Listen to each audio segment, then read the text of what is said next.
Hello ವೀಕ್ಷಕರೇ, welcome to my YouTube channel simple and tasty food. ಇವತ್ತು ನಾನು ನಿಮಗೆ ಮನೆಯಲ್ಲೇ ಡ್ರೈ ಫ್ರೂಟ್ಸ್ ಪೌಡ್ರನ್ನ ಹೇಗೆ ಮಾಡ್ಕೊಳ್ಳೋದು ಅಂತ ತೋರಿಸ್ಕೊಡ್ತಿದ್ದೀನಿ. ಇನ್ನೂ ಯಾರೆಲ್ಲ ನನ್ನ ಚಾನಲ್ ಸಬ್ಸ್ಕ್ರೈಬ್ ಮಾಡಿಲ್ಲ ಅಂತಂದರೆ ಚಾನಲ್ ಸಬ್ಸ್ಕ್ರೈಬ್ ಮಾಡ್ಕೊಳ್ಳಿ. ಈ ರೆಸಿಪಿ ಇಷ್ಟ ಆದರೆ ಒಂದು ಲೈಕ್ ಮಾಡಿ, ಶೇರ್ ಮಾಡಿ. ಮೊದಲಿಗೆ ನಾನು ಈ ಕಪ್ ಅಳತೆಯಲ್ಲಿ ಡ್ರೈ ಫ್ರೂಟ್ಸ್ಗಳನ್ನ ತೊಗೊಂಡಿದ್ದೀನಿ. ಗಸಗಸೆ ಮತ್ತು ಎಳ್ಳನ್ನು ಅದಕ್ಕಿಂತ ಚಿಕ್ಕ ಕಪ್ಪಲ್ಲಿ ತೊಗೊಂಡಿದ್ದೀನಿ. ಯಾಕೆ ಅಂದರೆ ಗಸಗಸೆ ಮತ್ತು ಎಳ್ಳು ಜಾಸ್ತಿ ಸ್ವಲ್ಪ ಎಣ್ಣೆ ಬಿಟ್ಕೊಳ್ಳೋ ಥರ ಆಗುತ್ತೆ, ಹಂಗಾಗಿ ಅದಕ್ಕಿಂತ ಚಿಕ್ಕ ಕಪ್ಪಲ್ಲಿ ತೊಗೊಂಡಿದ್ದೀನಿ. ನೀವು ಬೇಕಿದ್ರೆ ಅದೇ ಕಪ್ ಅಳತೆಯಲ್ಲಿ 1/4 ಕಪ್ ತೊಗೊಳ್ಳಿ. ಮೊದಲು ಇಲ್ಲಿ ನೋಡಿ, ನಾನು ಬಾಣಲಿ ಇಟ್ಕೊಂಡು ಫಸ್ಟು ಗಸಗಸೆನ ಹುರ್ಕೋತಾ ಇದ್ದೀನಿ. ಗಸಗಸೆ ಹುರಿಬೇಕಾದ್ರೆ ಅದು ಚಿಟಪಟ ಅಂತ ಸೌಂಡ್ ಆಗುತ್ತೆ ಮತ್ತು ಅದು ಗಮ್ ಅಂತ ಸ್ಮೆಲ್ ಬರುತ್ತೆ ನೋಡಿ.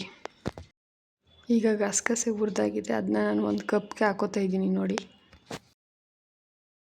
ಗಸಗಸೆ ಆದಮೇಲೆ ನಾನು ನೆಕ್ಸ್ಟು ಎಳ್ಳು ಹಾಕೋತಾ ಇದ್ದೀನಿ ನೋಡಿ. ಎಳ್ಳನ್ನು ಹುರ್ಕೋತಿದ್ದೀನಿ. ಎಳ್ಳು ಹುರಿಬೇಕಾದ್ರೆ ಅದು ಚಿಟಪಟ ಅಂತ ಸೌಂಡ್ ಆಗುತ್ತೆ ಮತ್ತು ಕಲರ್ ಚೇಂಜ್ ಆಗುತ್ತೆ, ಆಗ ಎಳ್ಳು ಹುರಿದಾಗಿದೆ ಅಂತ ಅರ್ಥ.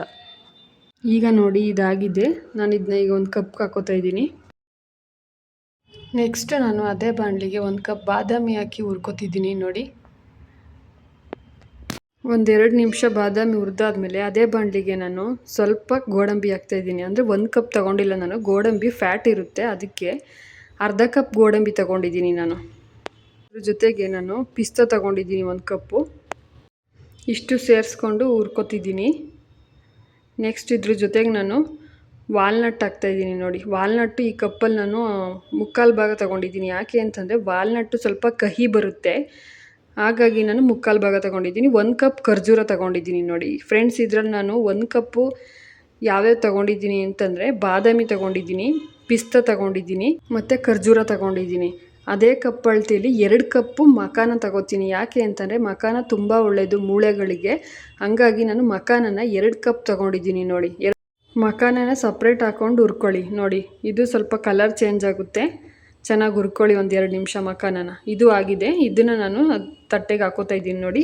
ಎಲ್ಲ ಡ್ರೈ ಫ್ರೂಟ್ಸು ಈಗ ರೋಸ್ಟ್ ಆಗಿದೆ, ಎಲ್ಲ ಮಿಕ್ಸ್ ಮಾಡ್ಕೊಂಡಿದ್ದೀನಿ. ಫುಲ್ಲು ತಣ್ಣಗಾಗಕ್ಕೆ ಬಿಡಬೇಕು, ಬಿಸಿ ಇರುವಾಗಲೇ ಅದನ್ನು ಪೌಡ್ರ್ ಮಾಡೋಕ್ಕೆ ಹೋಗ್ಬಿಡಿ, ಫುಲ್ಲು ತಣ್ಣಗಾಗಲಿ. ನಾನು ಫಸ್ಟು ಗಸಗಸೆನ ಪುಡಿ ಮಾಡ್ಕೊಂಡಿದ್ದೀನಿ ನೋಡಿ. ಗಸಗಸೆ ಪುಡಿ ಮಾಡ್ಕೊಂಡಾದ್ಮೇಲೆ ಎಳ್ಳನ್ನು ಪುಡಿ ಮಾಡ್ಕೊತಾ ಇದ್ದೀನಿ. ಎಳ್ಳನ್ನು ಪುಡಿ ಮಾಡಿ ಹಾಕ್ಕೊಂಡಿದ್ದೀನಿ. ನಾನು ಎರಡನ್ನೂ ಒಟ್ಟಿಗೆ ಹಾಕ್ಕೊಂಡಿಲ್ಲ. ಯಾಕೆ ಅಂತಂದರೆ ಎರಡು ಸ್ವಲ್ಪ ಆಯಿಲಿ ಕಂಟೆಂಟ್ ಇರ್ತದಲ್ಲ, ಆಯಿಲ್ ಬಿಟ್ಟು ಅದು ಉಂಡೆ ಥರ ಆಗುತ್ತೆ ಅಂತಂತ ನಾನು ಬೇರೆ ಬೇರೆ ಹಾಕಿ ನಾನು ಪೌಡ್ರ್ ಮಾಡ್ಕೊಂಡಿದ್ದೀನಿ. ಈಗ ಡ್ರೈ ಫ್ರೂಟ್ಸ್ ಎಲ್ಲ ಹಾಕಿ ಮಿಕ್ಸಿಲಿ ನಾನು ಪೌಡ್ರ್ ಮಾಡ್ಕೊತಾ ಇದ್ದೀನಿ ನೋಡಿ. ಈ ಡ್ರೈ ಫ್ರೂಟ್ಸ್ನ ನಾನು 2 ಸರಿ ಹಾಕಿ ಪೌಡ್ರ್ ಮಾಡ್ಕೊತೀನಿ. ಒಂದೇ ಸರಿ ಹಾಕಿದ್ರೆ ಜಾಸ್ತಿ ಆಗುತ್ತೆ, ಹಂಗಾಗಿ 2 ಸರಿ ಹಾಕ್ತಾಯಿದ್ದೀನಿ ನೋಡಿ. ಈಗ ಮನೆಯಲ್ಲೇ ಮಾಡಿರುವಂತಹ ಡ್ರೈ ಫ್ರೂಟ್ಸ್ ಪೌಡರ್ ರೆಡಿಯಾಗಿದೆ. ನನಗೆ ಈ ಥರ ಬಾಕ್ಸಲ್ಲಿ 2 ಬಾಕ್ಸ್ ಆಗಿದೆ. ಒಂದು ಸರಿ ಮಾಡಿಟ್ಕೊಂಡ್ರೆ 20 ಡೇಸ್ ತನಕ ಬರುತ್ತೆ ಫ್ರೆಂಡ್ಸ್.